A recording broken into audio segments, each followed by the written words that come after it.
Hello and welcome. We reached the penultimate episode of the series that seeks to compare the actions of ISIS to Islamic doctrine. This episode will look into the fact that Islamic State kills more Muslims, especially those from religious minorities like Shia Muslims, than they kill non-Muslims. I think a lot of Muslims and apologists for Islam who seek to distance the horrors of ISIS from Islamic doctrine quickly bring up this point. They feel that this somehow means Islam is innocent from everything else ISIS does, which I've already covered in detail so far. Now, this video will look at the Quran, the tafsirs, the hadiths, the history of Islam when inter-Muslim fighting occurred shortly after Muhammad's death, and the opinions of the major schools of jurisprudence on the issue. So this will be a somewhat lengthy video. It should provide lots of insight, especially near the end where I start to look at Islam's bloody history. You can skip to that particular section by clicking on the time you see on the screen right now, or scrolling through to that time if you're on a mobile device. But for those who don't want to get bogged down by the details of that or any other part of this video and want to skip all the way to the summary of the video at the end, click on the time you see on screen right now, or just scroll to that time to get there. So let's begin. In the Quran we have a whole chapter, number 63, dedicated to hypocrites. Hypocrites are described as being Muslim in name but hiding sinister motives.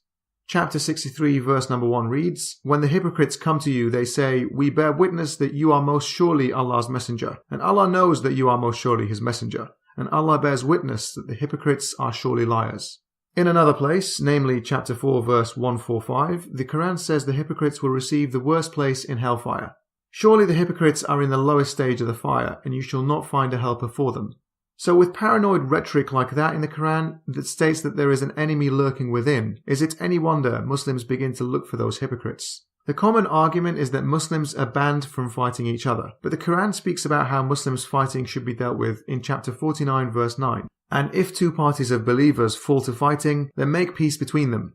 And if one party of them doeth wrong to the other, fight ye which doeth wrong till it return unto the ordinance of Allah. Then, if it return, make peace between them justly and act equitably." The verse here calls both sides which are fighting believers. It's acknowledging that fighting amongst Muslims can take place and offers a solution for how to end such conflicts by resorting to the Quran. The problem with that is that it's open to interpretation, and therefore the two parties will likely continue to claim that the Quran supports their particular position. This can only be practically useful as a solution in the presence of Muhammad, whose word would be accepted.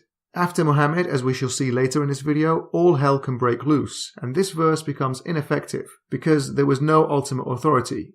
There are numerous interpretations by Muslims as to why this verse was revealed, but it appears to be revealed following an incident of Muhammad riding a very smelly donkey. We read the following in the exegesis tafsir of Jalalain. The verse was revealed regarding a particular incident where the Prophet was riding a donkey and happened to pass by Ibn Ubay. The donkey urinated, and so Ibn Ubay held his nose, whereupon Abdullah ibn Rawaha said, "By God, the smell of the donkey's urine is sweeter smelling than your musk." Fighting then ensued between the two clans with fists, sandals, and palm branches being thrown about. Now, I likened Muhammad to dictators in the past episode because of his demand for Muslims to love him more than their own parents and children. Incidentally, he claimed that those who didn't love him more than anyone else in this world is not a believer. So basically, Muhammad did takfir there to nearly every sensible Muslim today, as it's impossible to honestly love a historical figure you've never met more than your own children.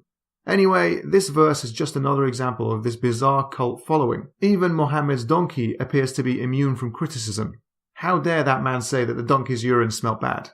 So that was an example of two groups of Muslims fighting, and we will see a lot more of that later. But for now, let's return to the main type of killing that occurs, when Muslims label others non-Muslim and kill them as infidels. ISIS do this for two reasons. Either they feel that their victims never were Muslim in the first place, or left the fold of Islam because of their actions. For example, ISIS fights Shia Muslims all the time and labels them as Rafidah, which means rejectionists, meaning that they rejected the legitimacy of Abu Bakr as the first caliph to succeed Muhammad. That alone to ISIS and their scholars is enough to make Shia Muslims non-Muslims in their eyes. Some basic background knowledge here. The main split between Shias and Sunnis is based on who they feel should have become the first successor to Muhammad. Sunnis believe it's Abu Bakr, and Shias believe it should have been Ali. Shias feel Ali was robbed from what was his right by Abu Bakr and Omar, who schemed against Ali because of their hunger for power. So Shias have a resentment towards many of Muhammad's companions as a result of this, and Sunnis take huge offense at this. It kind of begs the question why Allah didn't allow room for just one more verse in the Quran to settle this issue outright, because this issue has resulted in so much division in his religion and the deaths of countless Muslims as a result. Surely there's room for 2 more verses in that book that would have made Islam less violent. One that tells Muslims categorically that no unarmed person can ever be killed, whoever he is. And another one on who should replace Muhammad after he dies. But instead, we get verses that are repeated for no reason throughout the Quran, and we have verses dedicated to handling fights that start after donkey piss insults. Anyway, back to the topic.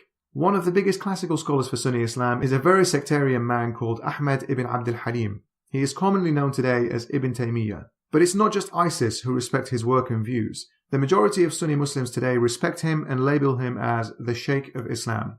In his book, As-Sarim al-Maslul ala Shatim al-Rasul, on pages 582 to 583, Ibn Taymiyyah comes up with this hadith to justify the killing of Shia Muslims.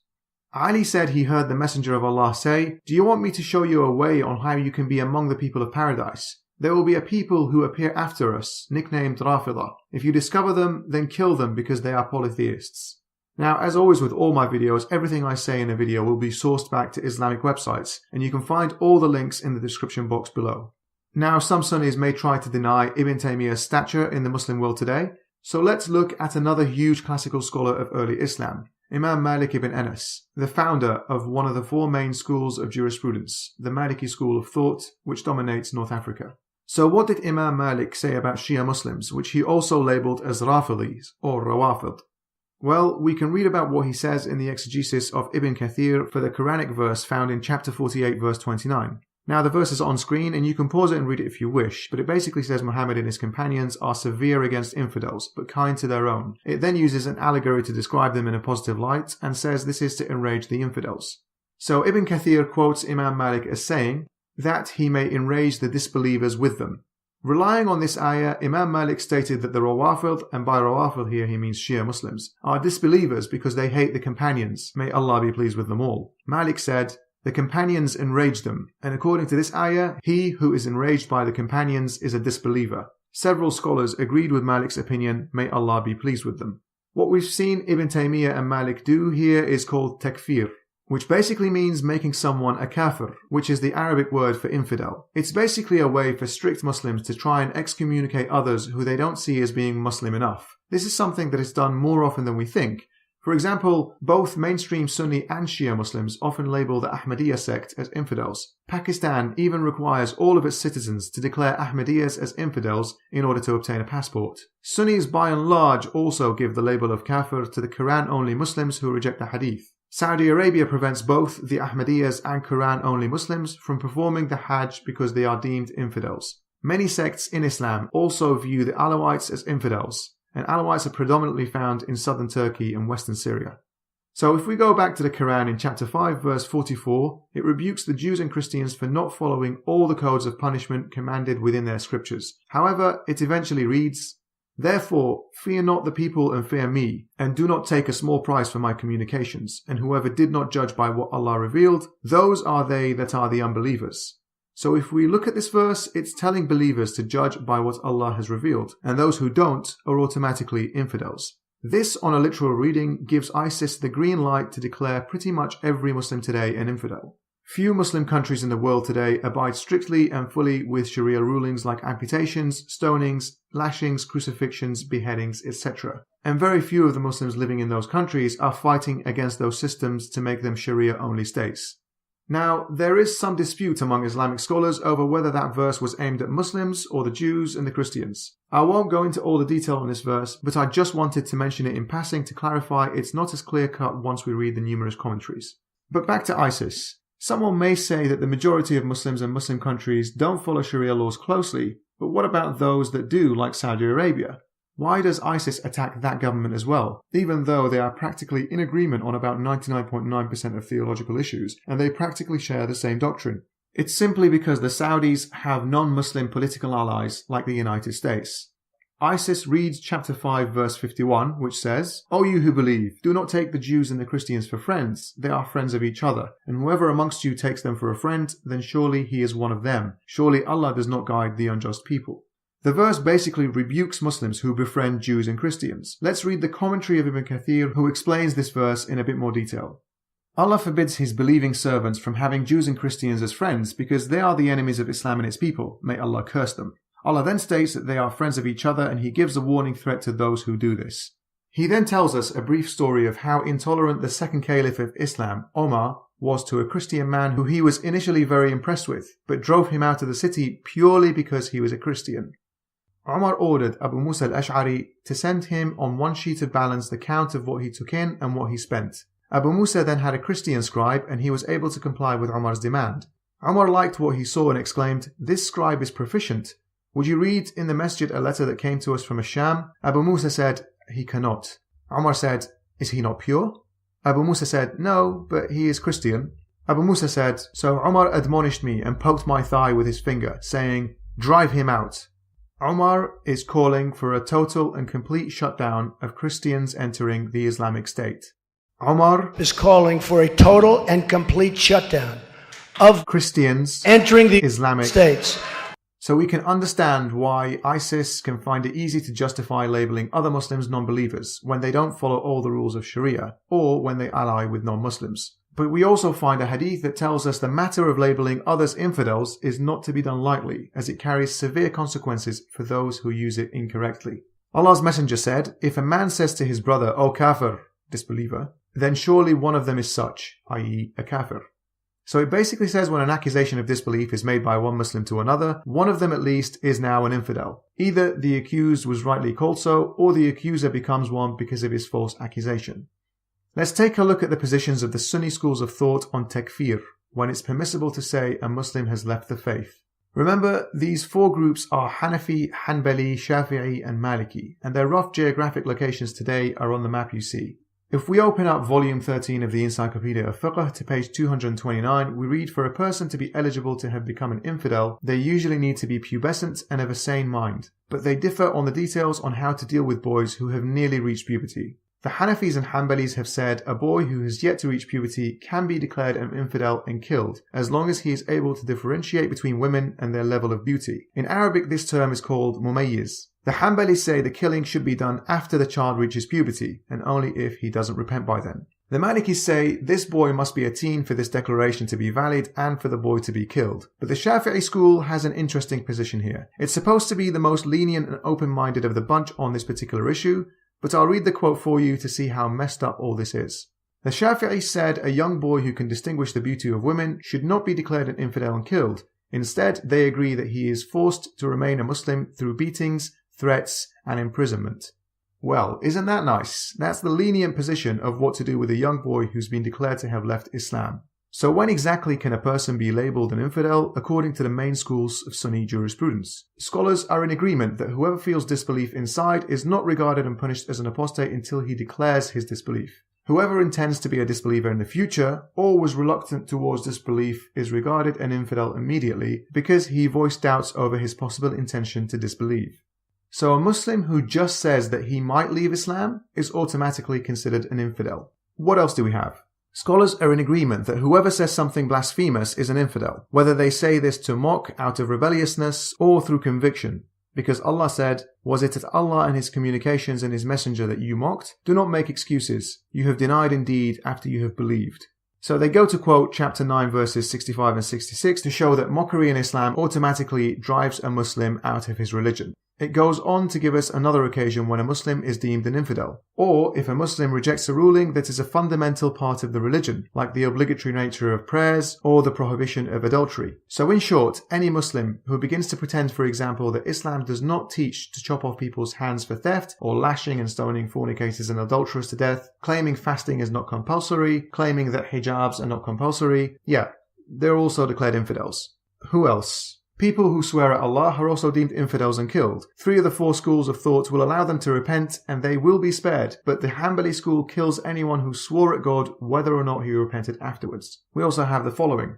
The scholars have all agreed that whoever swore at a prophet of the prophets, or ridiculed one, or belittled one, or attributed something to him that he should not have attributed, for example, stating they were dishonest or did not call people to God. The Hanafis and Shafi'is allow a person to repent or else that person is killed. The Malikis and Hanbalis kill them whether or not they repented. The same rule applies to angels. You can't disrespect or swear at them or else you become an infidel. Now here is where it gets really interesting, because it's going to refer to many Shia Muslims who don't like many of Muhammad's companions. The scholars have agreed that Muslims who call all of the companions non-Muslims become non-Muslims themselves. They also agreed that whoever accused Aisha of that which Allah had declared her innocent or denied Abu Bakr's friendship with Muhammad is an infidel because they are going against what's in the Quran. This is referring to a story that told us Aisha was once suspected of committing adultery when she had spent a night with a strange man after the caravan she was traveling in left her behind.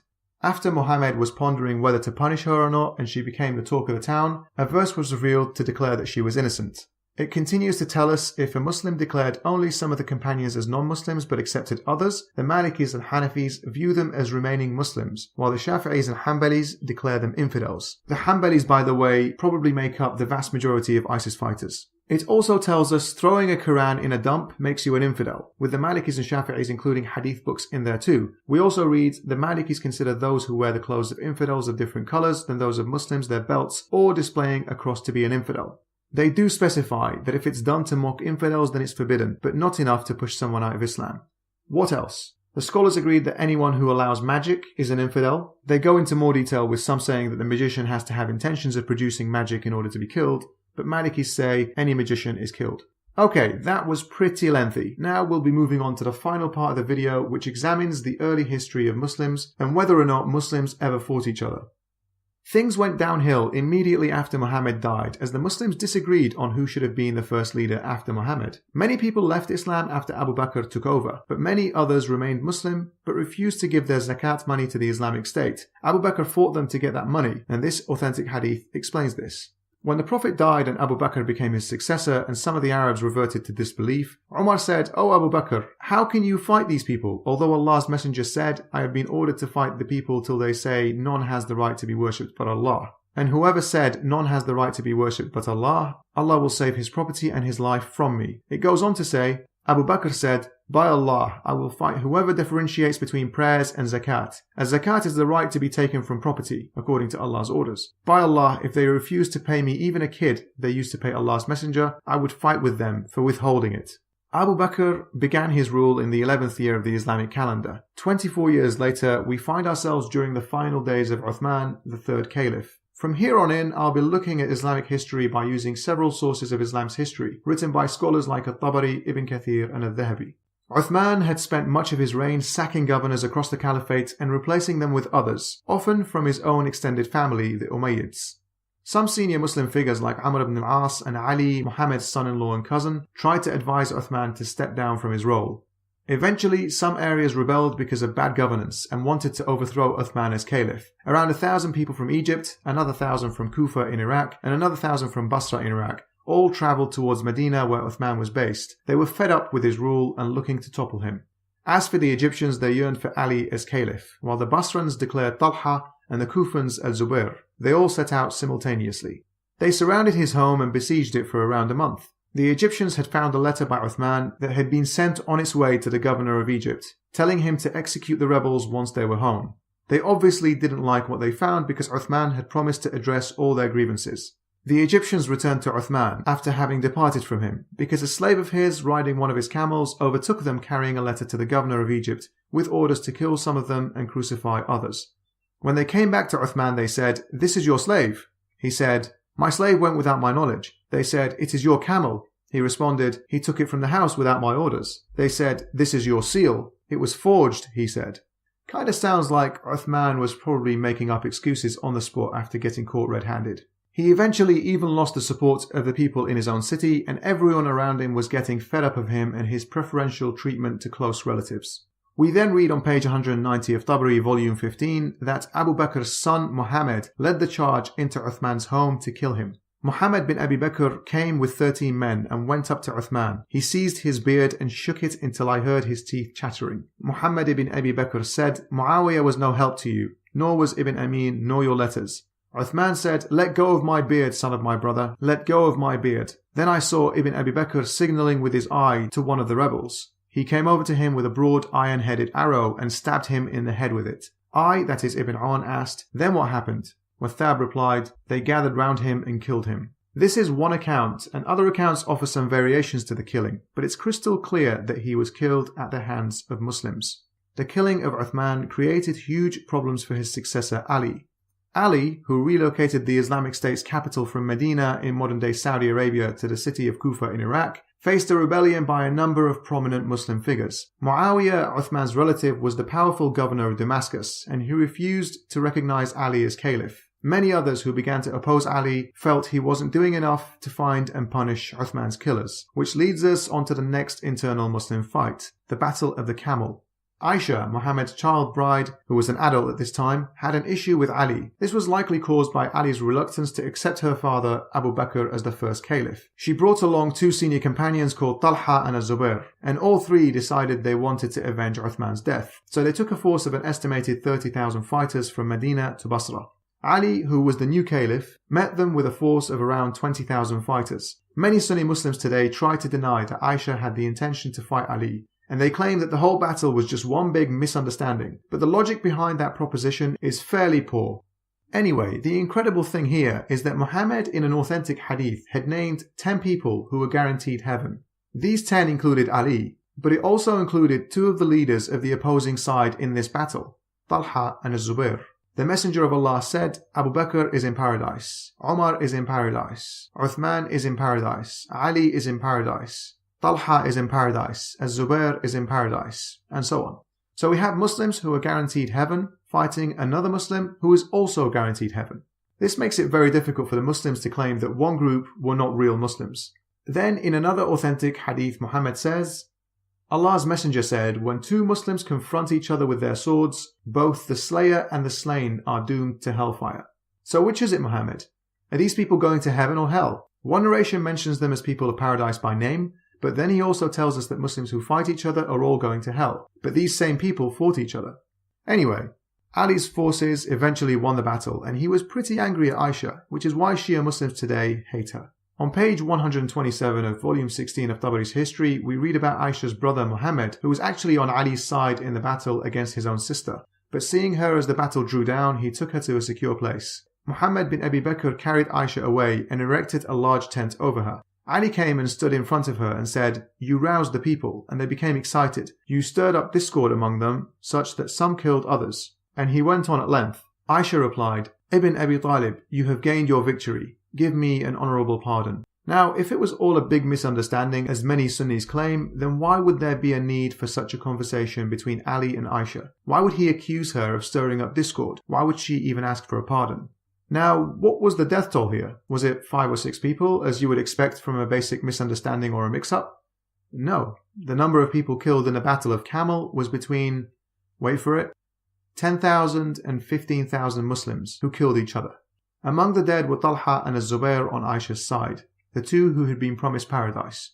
So whoever says killing other Muslims means someone isn't a Muslim, they are in fact saying that Muhammad's wife Aisha, the fourth caliph Ali, Talha and Az-Zubair, among a whole host of Muhammad's early companions, were not Muslims because they all participated at the Battle of the Camel. The infighting did not end there.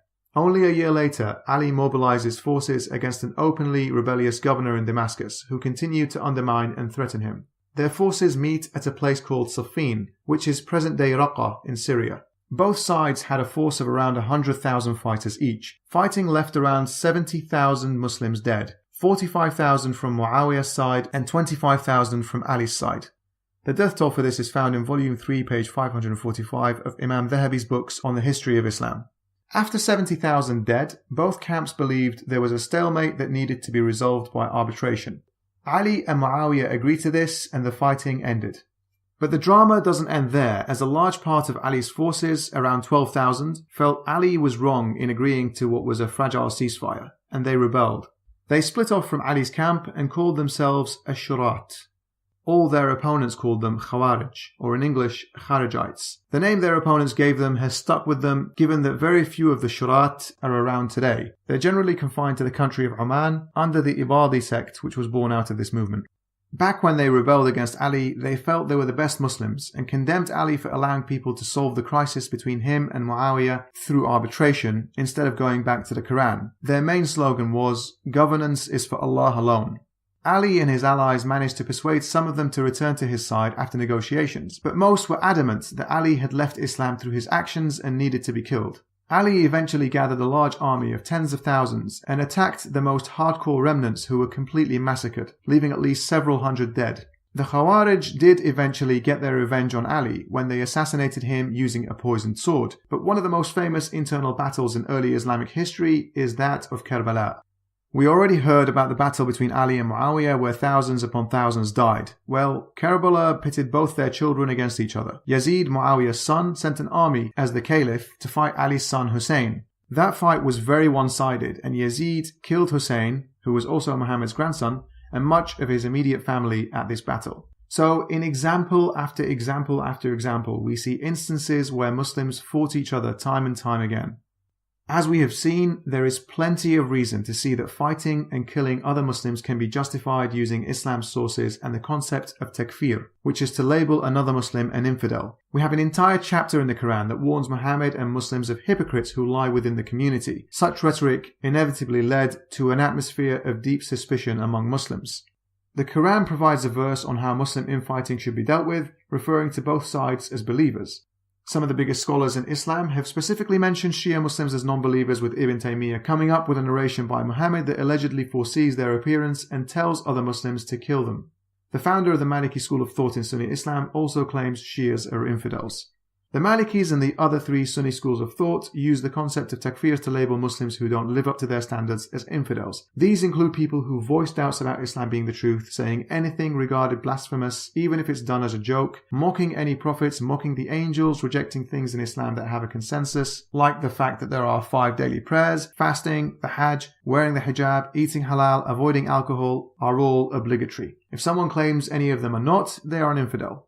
Disputing the death penalty for apostates, disputing the punishments like cutting the hand of a thief and stoning the adulterer, all mean you are disputing an issue with classical scholarly consensus and therefore you become an infidel. Those Sunni schools all agreed that those who claim Muhammad's companions were not Muslims because of their greed over power are also infidels. We also had plenty of examples from early Islamic history of Muslims fighting and killing other Muslims.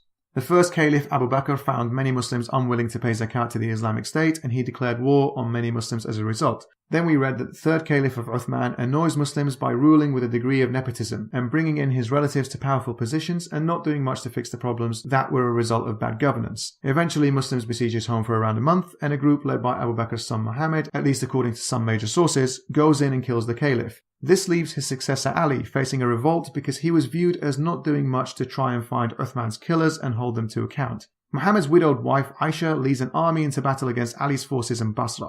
The battle leaves between 10 and 15,000 Muslims dead as a result of the infighting. Only a year later, Ali faces a revolt from the governor in Damascus who is related to Uthman. That battle leaves around 70,000 Muslims dead and ends in an unresolved stalemate that led to a fragile ceasefire. The agreement to end fighting led to a revolt by thousands of Ali's fighters who eventually got massacred by Ali at Nahrawan near Baghdad.